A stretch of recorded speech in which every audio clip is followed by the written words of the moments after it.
Israel, on Thursday, launched targeted airstrikes in Lebanon, hitting several locations of Hezbollah.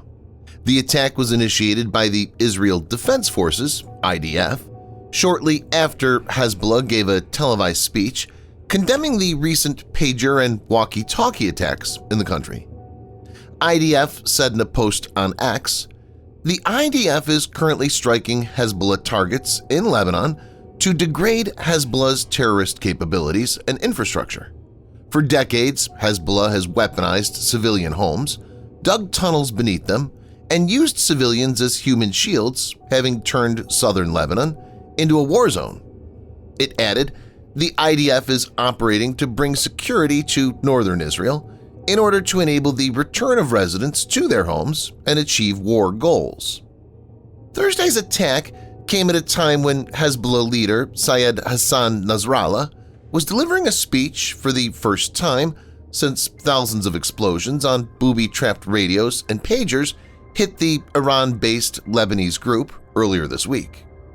Reuters reported, as the broadcast unfolded, sonic booms from Israeli warplanes shook buildings in Beirut.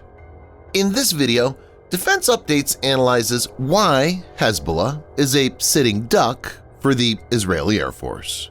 Before we proceed, a word on NordVPN, which is one of the most trusted VPN brands worldwide that has a no-log policy validated by Deloitte, an industry-leading Big Four auditing firm.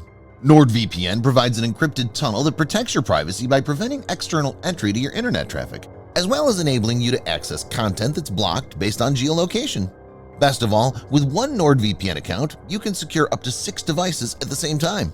Get an exclusive NordVPN deal with massive savings by going to nordvpn.com/defense or clicking the link in the description. It's risk-free with Nord's 30-day money-back guarantee.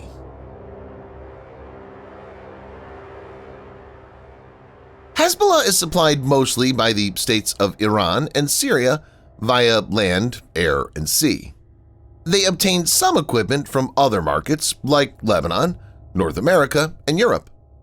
While Hezbollah has some pretty advanced surface-to-surface missiles for offensive use, the organization's air defense capabilities are limited. As per reports, the SA-6 anti-aircraft missile system is the most advanced air defense available to them. This is a self-propelled tactical air defense missile system designed to attack aircraft, cruise missiles, and attack helicopters at low and medium altitudes.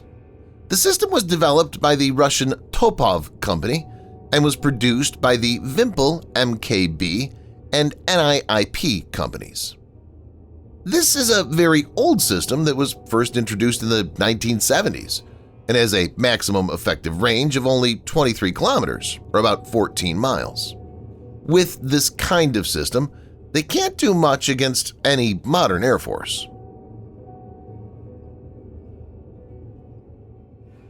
Israel has carried out extensive airstrikes on southern Lebanon, saying its warplanes have hit more than 100 Hezbollah rocket launchers and other terrorist sites, including a weapons storage facility. The Israel Defense Forces, IDF, said the launchers were ready to be fired against Israel. It was not immediately clear if there were any casualties. Lebanon's state-run national news agency said Israel carried out at least 52 strikes in the south of the country on Thursday evening. Hezbollah, meanwhile, said it had also launched strikes on military sites in northern Israel. The Israeli airstrikes, which lasted more than 2 hours, were some of the most intense in the recent conflict. So we can see how intelligence averted a potential disaster and IAF was able to conduct a preemptive strike. This is not the first time that crucial intelligence enabled IAF to capture the initiative. On the 5th of June, 1967, in the Six-Day War, Israel launched a series of preemptive airstrikes against Egyptian airfields and other facilities, launching its war effort. Egyptian forces were caught by surprise, and nearly all of Egypt's military aerial assets were destroyed, giving Israel air supremacy. It's one aspect to have correct and timely intelligence, it's another to be able to execute the required strikes with precision. The Israel Defense Forces stated that it had eliminated several key commanders of Hezbollah's elite Radwan force in the Friday strike in Beirut that also killed Ibrahim Akil, the head of Hezbollah's military operations. A spokesman for the IDF confirmed that Akil, other Hezbollah military leaders, and the Radwan force were all gathered underground when they were targeted. Hezbollah has acknowledged the same. Ibrahim Akil is thought to be one of those behind the U.S. Embassy and U.S. Marine barracks bombings in Beirut in April 1983. The Radwan force has spearheaded Hezbollah's ground operations in South Lebanon. This is a devastating blow for the Iranian proxy. The deadly strike appeared to push Hezbollah into further chaos, since this came just after thousands of pagers and walkie-talkies used by its members exploded.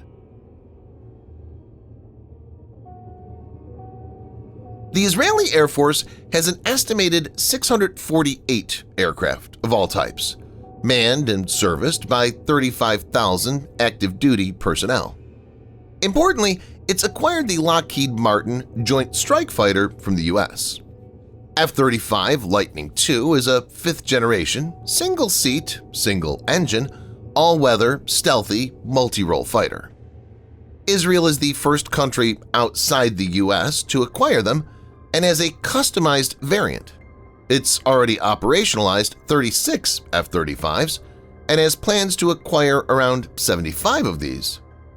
It was the first country in the world to carry out an operational attack using the F-35 when it struck several Iranian targets in Iraq twice in 2018.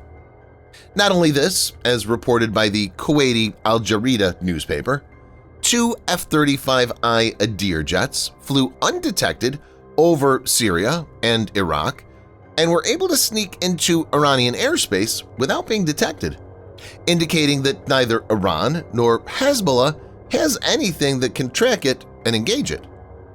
Armed with long-range standoff missiles or precision bombs, the F-35 can be used to target any location, and Hezbollah can do nothing about it. In this context, it's to be noted that in April, it was reported that Boeing is accelerating delivery to Israel of as many as 1,800 JDAM.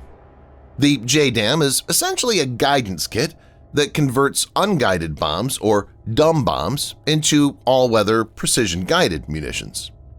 JDAM-equipped bombs are guided by an integrated inertial guidance system coupled to a global positioning system, or GPS, receiver. JDAM-equipped bombs range from 500 pounds, or 227 kilograms, to 2,000 pounds, or 907 kilograms.